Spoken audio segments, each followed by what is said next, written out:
Hello everyone, I hope you guys are having a fabulous Monday. Today I'm coming to the weekly Minks Monday Q&A. Before we get started, let me share the bag that I'm currently rocking, and that is the Louis Vuitton Palm Springs mini backpack. Alright, so grab your coffee, grab your tea, let's do a workout, let's go to work, let's do laundry, whatever it is that you do, come join me. We have some awesome topics to cover today. Starting with the first question from Cuddy217, hopefully I said that correctly. I recently had a baby girl in January 2019. I have my own Vuitton collection, but I would like to purchase a Louis Vuitton handbag for her from the year of her birth and perhaps gift it to her on her 21st birthday or some other milestone. Which of the classics or non-classics would you suggest? First and foremost, congratulations to you and your family on the newest member of your family. I think that this is such an awesome idea. This is so incredibly cute. Now, as far as choosing between classics and non-classics, personally, I would end up going for a classic because it stands the test of time. It won't go out of style. And the one that I am going to suggest is kind of a staple to the fashion house. And that is the classic Speedy 25 in the monogram canvas. I think that bag is so incredibly beautiful. It's been around forever. It has so much history. And I think it would be an awesome, awesome gift for, either her 21st birthday or, as you said before, any other type of milestone. Of course, if you wanted to add a little bit more versatility, you can always go for the bandolier, but I feel like there's so many different bags to choose from. I don't think you can go wrong with any of them, but out of all of them, I feel like, I don't know, my heart just kind of speaks to, or the 25 just kind of speaks to my heart a little bit louder for this scenario, but I think it is awesome. That is so, so cute. Oh my goodness. But I would love to hear some of your suggestions. What do you guys think? Would you go for a classic or a non-classic for this type of gift? But once again, congratulations. Fantastic question, and hopefully I was able to answer it. Next question from Cindy Cochran. Have you ever worked for someone who made comments about your bags in a not so nice way? I work for a guy that always comments when I carry my monogram bags, so I stopped carrying them to work and I only carry my Damier Ben bags because I don't think he realizes that they are Louis Vuitton. Oh man, no, I have not worked for someone who has made those comments. I have worked side by side with someone in the same position who has made those comments, but that's a completely different scenario. This is very unprofessional. It can make for a hostile work environment, and nobody, especially in that position, should make you feel uncomfortable. They should be respectful, and they need to keep the work environment professional. Regardless of where you work, and regardless of it being luxury goods or not, people need to be respectful of each other. Plus, I feel that it adds a lot more stress to the environment because now, not only are you worrying about whatever it is that you have to do about getting business done, now you have something else looming over your head that adds a lot more stress, and in a sense it could distract you from doing what you need to do, and nobody wants that. Nobody wants that when it comes to their workplace. They have enough to worry about. Now I have to worry about this as well? No, absolutely not. That is ridiculous. I feel like sometimes in the workplace people try to push the envelope, people try to blur the lines, and then they say the whole, oh, I was joking. But when it gets down to the point where someone has to alter what they're doing just to not feel that way, that is uncalled for, and that's when I would recommend bringing it to that person's attention. If you decide to bring it to his attention, I would just say, you know what? I don't appreciate the comments. I don't appreciate the remarks. It makes me feel very, very uncomfortable. If you feel uncomfortable going to him, then I would by all means definitely go up the chain. I would go to human resources and let them know what's going on, because nobody should make you feel that way. No one should have that type of added stress or that hostile work environment. You have to stay on the right side of the line when it comes to, especially when it comes to the workplace. But I have had my fair share of coworkers that felt compelled to give me their 2 cents on whatever it is that I had going on when I wasn't soliciting their advice or their opinions. I don't know what it is about coworkers that just, they feel the need to do that, and those I would end up brushing off. I'm just like, you know what? You do you, I do me. Whatever helps you sleep at night, sweetheart. If that makes you feel better thinking that, then by all means do it, Sometimes they did get the best of me and I did give them choice words, but for the most part, I'm just like, you know what? Whatever. I don't even care. Whatever they're saying, they're going to think what they're going to think, and I'm going to keep doing me anyways. But most importantly, I would continue to use your monogram bags. I don't care what he says. I don't care what he says. And unfortunately, I know that it's easier said than done to continue to do it because you are in that position and I have not been in that position. So I can only imagine how you're feeling, you know, but I wouldn't let anybody dictate. I wouldn't let anybody let me, you know, tell me what I should or shouldn't do. Be it luxury goods, be it whatever it is, it doesn't matter. You do you know, Cindy, and if it makes you feel better using your monogram bags, then by all means do it. And if you do end up bringing it to his attention,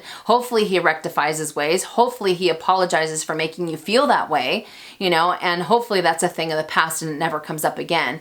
But this is an awesome, awesome subject, and I would love to hear your guys' thoughts on this. Have you ever experienced something like this at work? If you have, let us know in the comment section down below what ended up happening. Did you do anything? Whatever the case may be.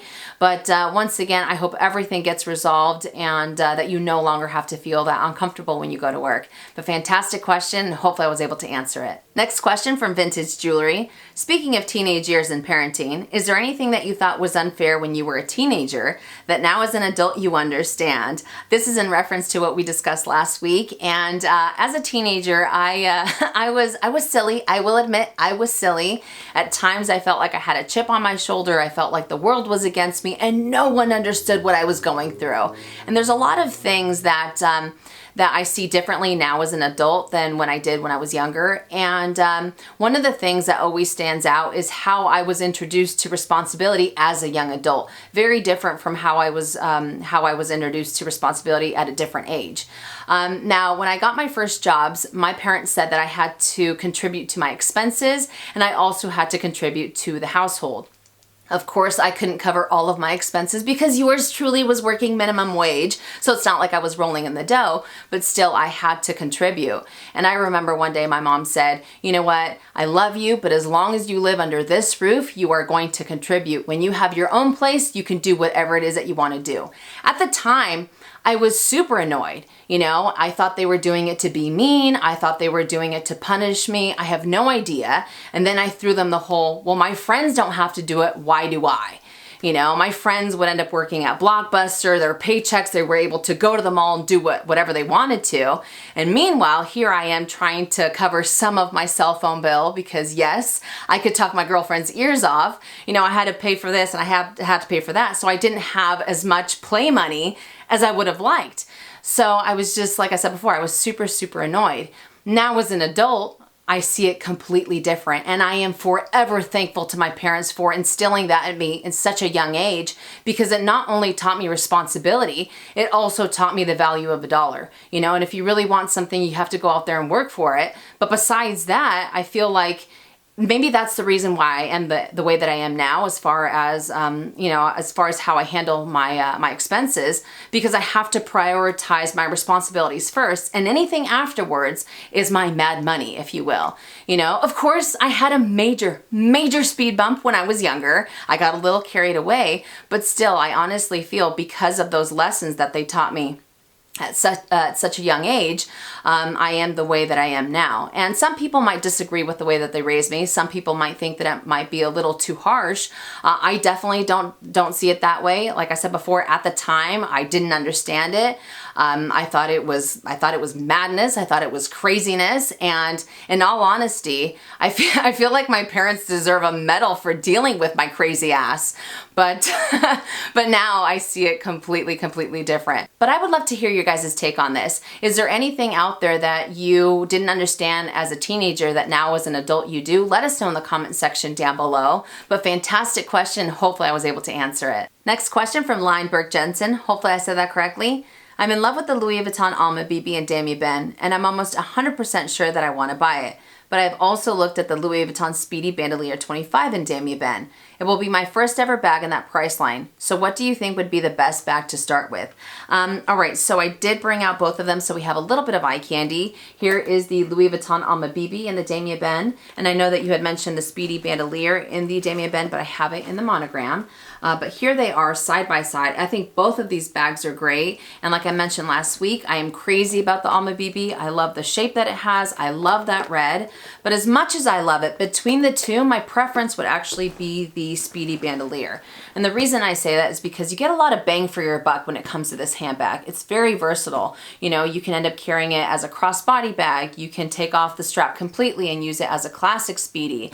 And you're also not limited to how much you can end up carrying. You can carry a little bit more, you can carry a little bit less. Whereas with the Alma BB, I mean, you can end up fitting a generous amount of small leather goods in here, but nowhere near as much as you would with the Speedy bandolier, you know? So ultimately, it comes down to the one that you see yourself using the most. If you can appreciate the Speedy bandolier, but your heart just absolutely sings for the Alma, then that's the one that I would go for.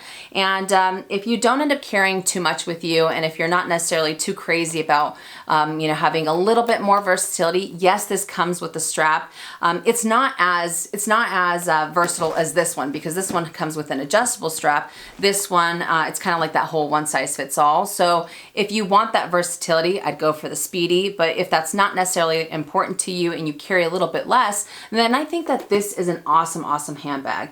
You know, so as I said before, it's just a matter of the one that really ends up speaking to you the most, and definitely end up going for that one. So good luck deciding. I'm super, super excited for you. Fantastic question. Hopefully I was able to answer it. Next question from C. Duncan. I recently watched your Mistakes I've Made video, and I was wondering what your thoughts are on storing bags with a felt bag organizer inside it to hold its shape. Do you think that that would be another safe way? All right, so I actually got this question quite a bit on that video, and I really wish I would have gone into a little bit more detail, but I think so. I will also have to say that I do end up storing some of my handbags with organizers, but I only do it in the open totes, such as my Deauville, and from time to time my Neverfull.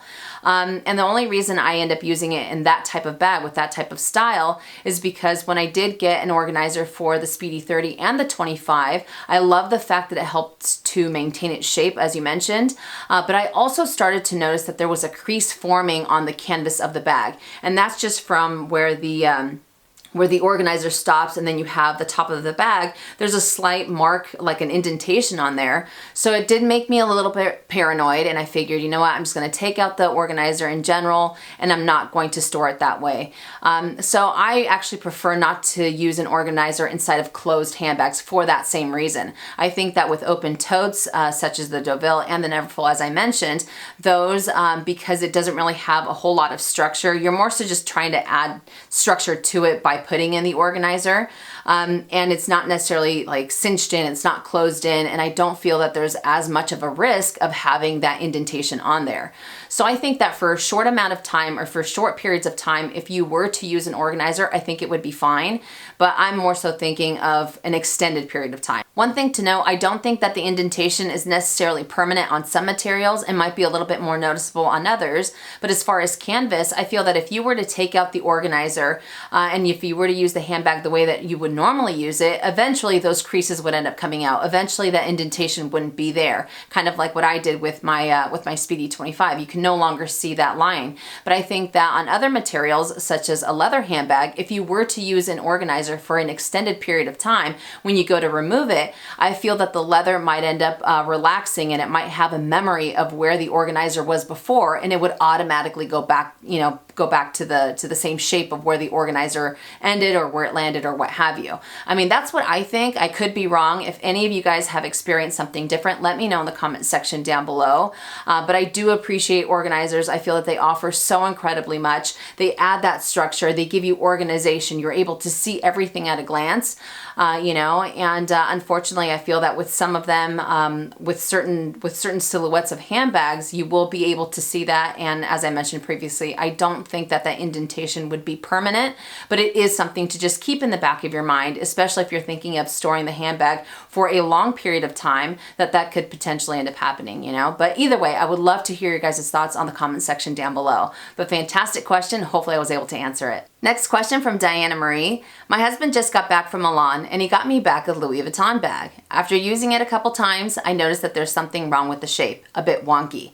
Maybe it's just me, but I want to have it checked. However, I feel a little ashamed because I've been asking my sales associate about it, and as it turns out, I did not get it from him. What would Minnie do? Well, first and foremost, major congratulations on your Louis Vuitton bag, and hopefully it ends up being okay.